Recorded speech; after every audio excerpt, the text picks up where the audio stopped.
Okay, so now look here.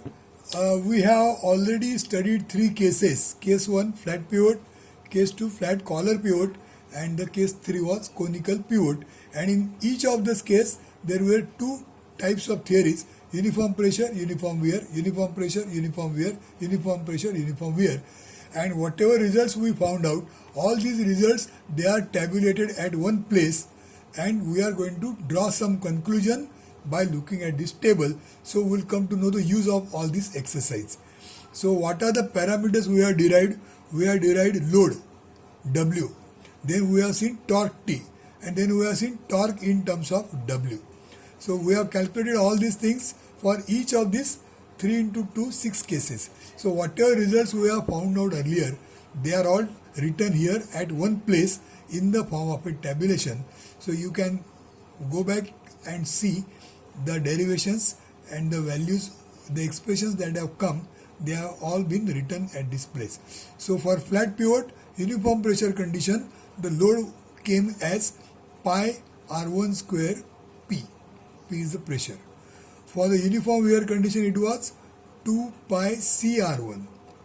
Then the torque came for uniform pressure this, and that torque in terms of W, it came like 2/3 mu W r1. Same thing, uniform wear, we have calculated the various terms, and then the derivation gave us load as 2 pi c r1, torque as mu pi c r1 square, and the torque in terms of W as half mu W r1.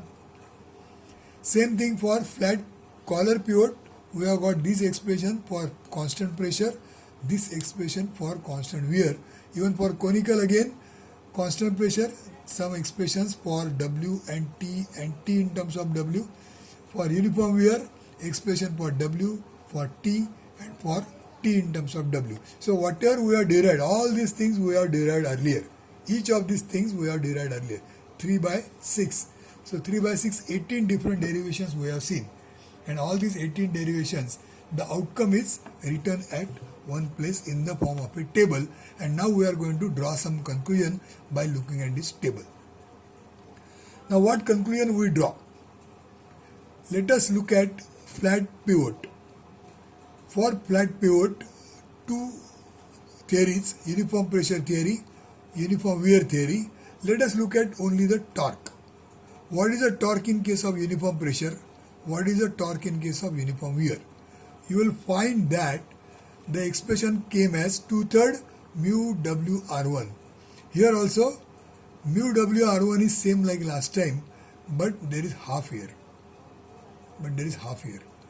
Now here you will observe, now we have simplified this so it doesn't look same. Let us look at conical pivot. In the case of conical pivot, for uniform pressure 2/3 mu W R1 upon sin alpha.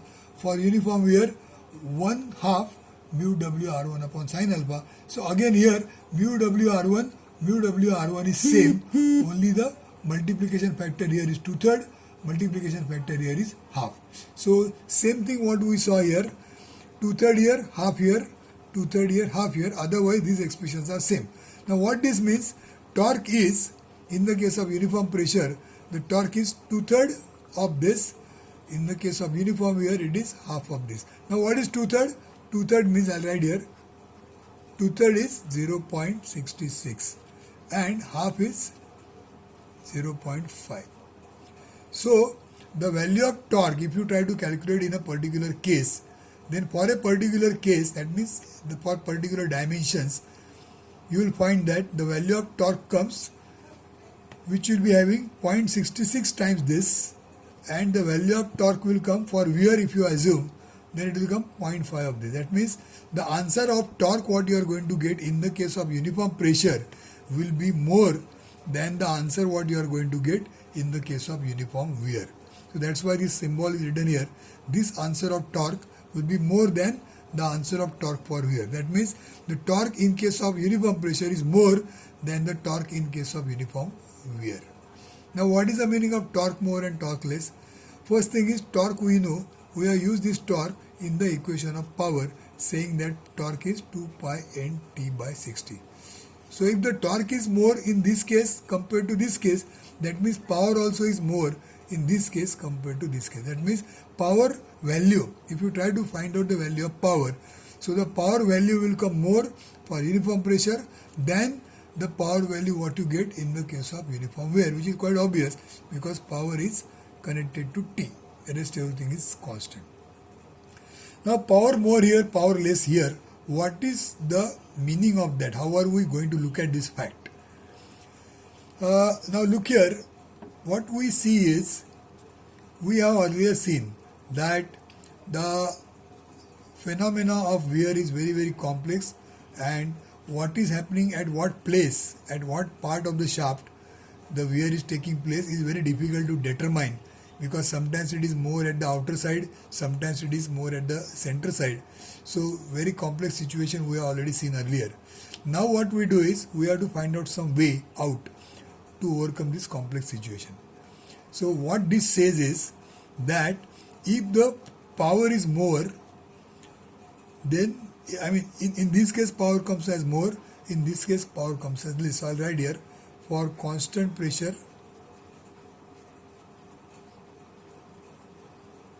case, for this case power more, power value is more.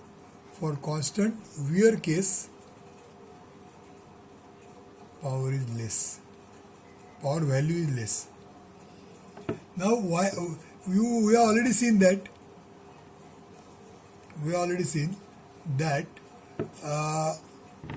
bearing and clutch, they are having similar situation.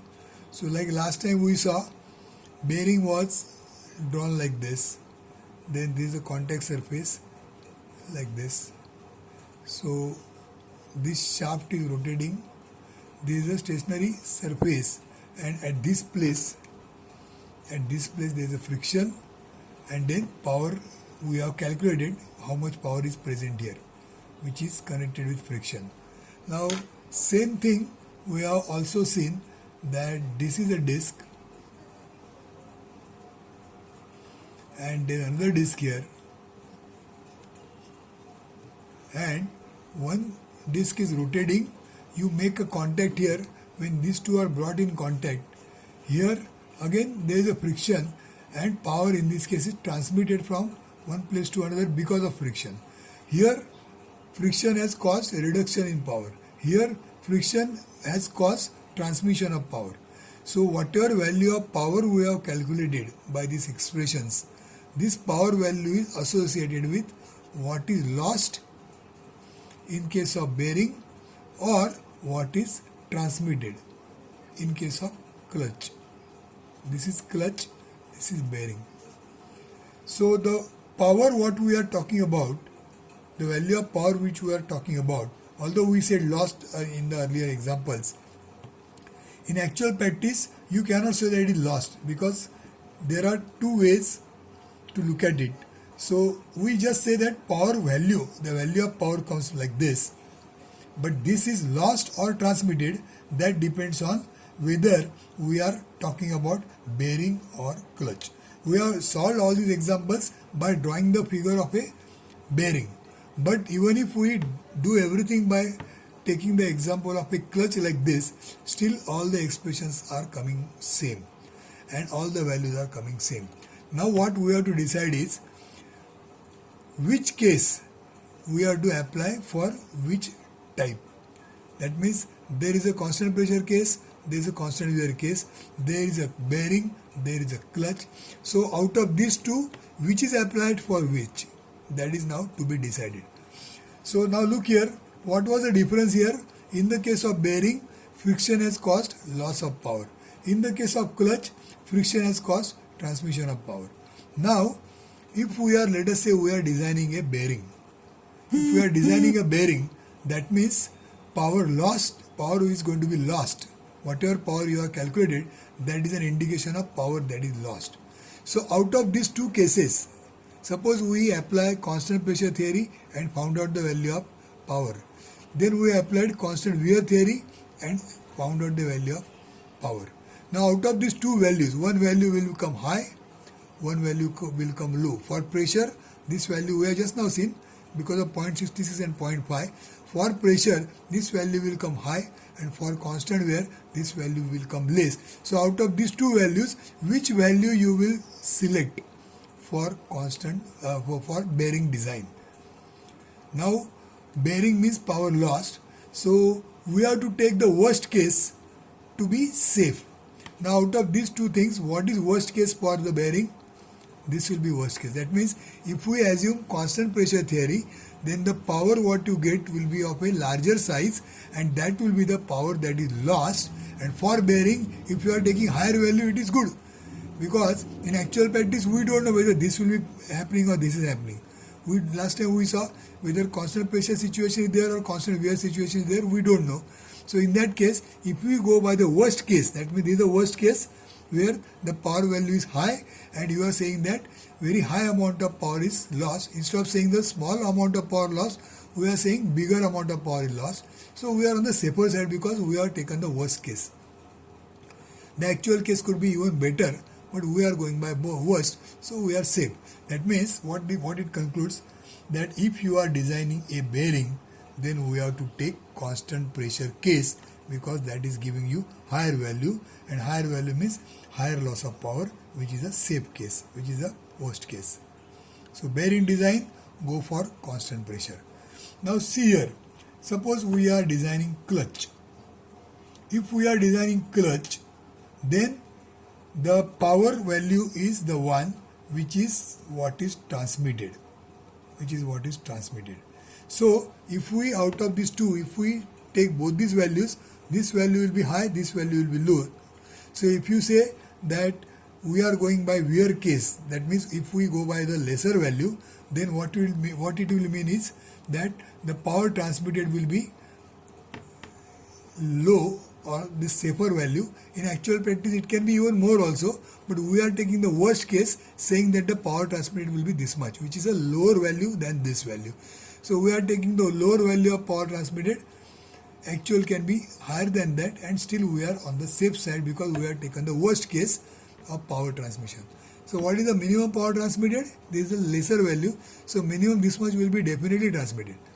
So when we are designing the clutch, we have to take constant wear condition to be on the safer side, because we are taking the lesser value. I am repeating again. Okay. So what is the conclusion is, although there are two cases in each of them, if we are talking about a bearing design, then we have to apply constant pressure theory as per what we have discussed now. If we are designing clutch, then we are going to apply constant wear theory, because this is going to give you the worst result, which will be safe for us. This is going to give you worst result in case of bearing, which is safe for us. Actual can be better.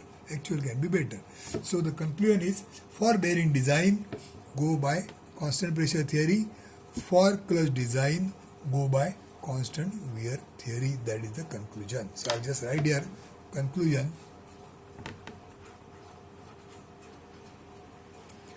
Constant pressure theory apply for bearing design,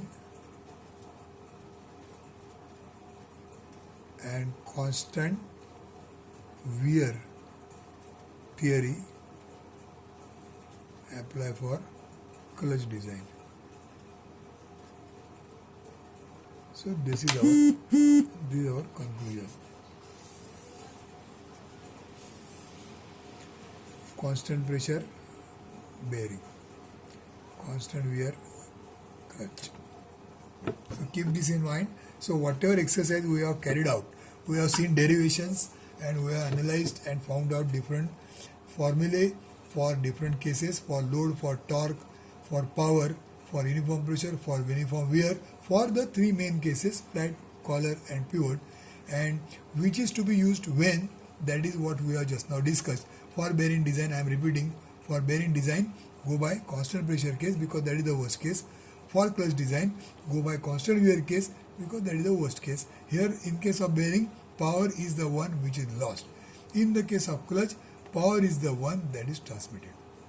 But technically, both are same cases, therefore their derivations remain the same.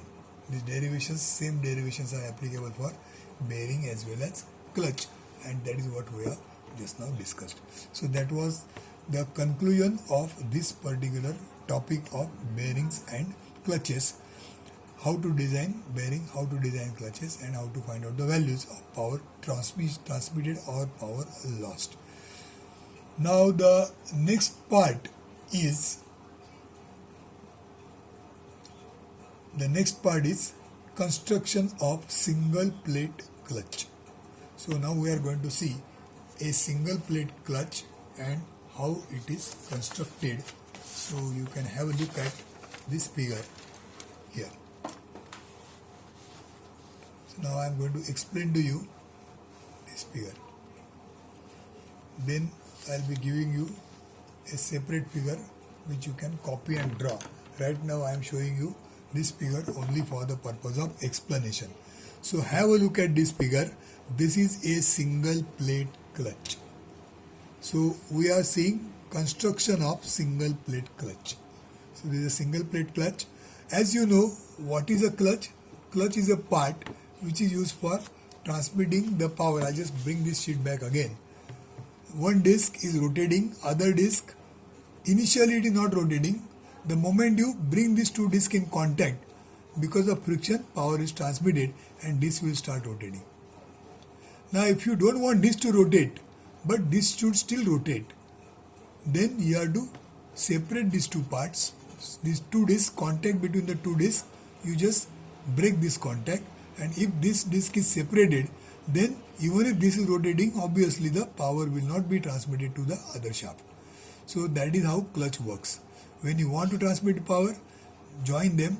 When you don't want the power to be transmitted, separate them. That is the principle of a clutch.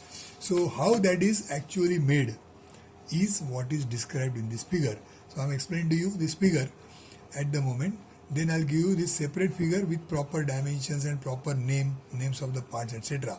That can be given to you afterwards. So see what this figure is. There are two shafts. One shaft is this shaft, and then the shaft is given a shape like this. The end of the shaft is having this kind of a shape, so that this whole thing is rotating. This outer body is rotating. Then this is the other shaft coming from the other side. Now what are the various things that are mounted on this shaft?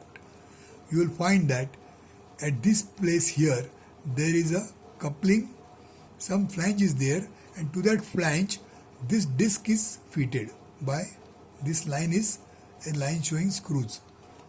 So by these screws, this plate is fitted to this flange, and this flange is fitted to the shaft. So when the shaft rotates, this flange will rotate and this disc also will rotate, or this plate also will rotate. Now on this plate, on two sides, this you can see this shaded area.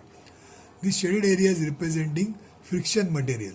That means on this plate there is a friction material that is present here all over its circumference. So if I draw this plate, I will draw this plate very small. So like this, surrounded by outside circle. So this is the full disc. Out of that, this much thickness or this much width is this surface, which is having a friction surface. Now the next thing is, you can see some kind of a lever here. So this is a part which is pressing this plate across this. So now this friction plate, this entire plate is a plate which has got frictional surfaces here. So this frictional plate is sandwiched between this part and this part. So between these two parts, this plate is pressed. And who is pressing this? This part is pressing. And from where this pressure has come, you can see there is a lever like this. There is a bent lever like this. And this lever is having fulcrum point over here. And at these two ends, this is already connected at one end. And on the other end, this kind of part is connected. Now this part is such that it can rotate, and at the same time it can slide also. So when you slide this back, when you slide in this direction rather, when you move this part in this direction, this will come out. Now the moment this is pulled out, the sandwich will be broken. That means right now this is pressed between these two plates. If you remove this plate, that means this plate, this friction part will be left free. And once it is left free, what will happen is, you can see here this part was rotating, so this was rotating, and because this was in contact, the like a clutch, this whole thing has gone on the other side, and that is why this shaft also was rotating. Now when you pull this back, if you pull this back, this plate is no more sandwiched. So although this is rotating, the power will not be transmitted on this side, and this shaft will stop. This will stop rotating. Slowly it will slow down, and after some time it will stop, or you can apply brake and stop it much earlier. So that will be possible. Now you will see that there is one spring shown here. One end of the spring is fitted here, other end of the spring is fixed here. That means when you are pulling this back, so when you are pulling this back, that time you are pushing this forward. So when you push this forward, that time it is pulled back, and when you push this forward, the spring is stretched. So when the spring is stretched, it has got energy stored in it. So it will try to bring it back to the original position. So even if you push this forward, if you remove your force, if you remove this force in this left direction, again it will try to come to this position. So the moment it comes to this position, because of the spring, again this will be moving forward, and again it will press. That means if you don't do anything, that means if you don't push it forward, then because of spring it will remain in the position that is drawn. The figure that is drawn, in this position the clutch is in engaged condition. This is called as engaged condition. Clutch is engaged means it is sandwiched, and the power is transmitted from one side to another when you are not doing anything. Now the moment you push this forward, now how do you push this forward? You can see here, if you start following this figure, this is a part which is nothing but the pedal. That means the foot of the person is here. I am drawing the foot of the person. So the person foot is here. When the person is pressing the pedal, this is a clutch pedal. So in the car, when you are sitting in the car, and when you press the clutch pedal by your foot, this is going down. Now this is going down means what? It is having a fulcrum point here. So this entire lever, suppose I show this pencil like this, it will move forward like this in this direction. So when it moves in this direction, this part is connected here to this lever. So this will move forward. That is what we have just now said, that this will move forward. When you press it by foot, this will move forward, and when this moves forward, this will be moving back because it is a lever. Fulcrum point is here. So when this moves back, the sandwich is broken, the pressing of this part between these two is broken, and the power will not be transmitted. That means when you press